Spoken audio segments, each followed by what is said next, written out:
Monday night இன்னைக்கு night டின்னருக்கு chapati with தேங்காய் சட்னி தான். என்னடா அது வியர்டான காம்போவாக இருக்கே நீங்கள் நினைக்கலாம். ட்ரஸ்ட் மீ, இது சூப்பராக இருக்கும். பூரிக்கும் சரி சப்பாத்திக்கும் சரி செம்மையாக இருக்கும்.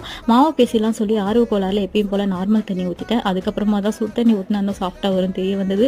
ஸோ திரும்ப அதை கொஞ்சம் அப்படியே ஊற்றிட்டு ரெடி பண்ணேன். இந்த மாவு பேசுகிற விஷயத்துல எனக்கு ரொம்ப பிடிக்காத விஷயம்னு பார்த்தீங்கன்னா இந்த மாதிரி கையில் மாவு விட்டுறது தான். அதுக்கப்புறம் வந்து நல்லா அழுத்தி பேசினா தான் மாவு வந்து சப்பாத்தி வந்து சாஃப்டாக வரும்னு சொன்னதுனால மாங்குன்னு பேசிஞ்சிருந்தேன்.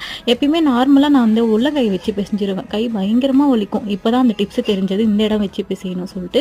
அப்படி பிசையும்போது வந்து நம்மளுக்கு வலிக்கும் சேரில் ஜாலியாகவும் இருக்குது. ஃபுல்லாக பிசைஞ்சு அதை ஊற விட்டுட்டு சைட்லேயே வந்து தேங்காய் சட்னி ரெடி பண்ணியாச்சு. கூடவே வந்து சப்பாத்தியும் போட ஆரம்பிச்சாச்சு. எப்பயும் இல்லாமல் இந்த வாட்டி சப்பாத்தி நல்லா சாஃப்டாக வந்தது. அதே மாதிரி இன்னொரு டிப் எங்கள் அம்மா என்ன சொன்னாங்கன்னா, எண்ணெய் ஊற்றி பிசைஞ்சால் வந்து இந்த ரப்பர் மாதிரி இருக்காது. பிகாஸ் லாஸ்ட் டைம் நான் பூரி செஞ்சப்போ கொஞ்சம் ரப்பர் மாதிரி ஆயிடுச்சு. ஃப்ரெஷ்ஷாக போட்டப்போ நல்லா இருந்தது. ஒரு 1/2 hour ஆனவுடனே ஒரு மாதிரி ஆயிடுச்சு.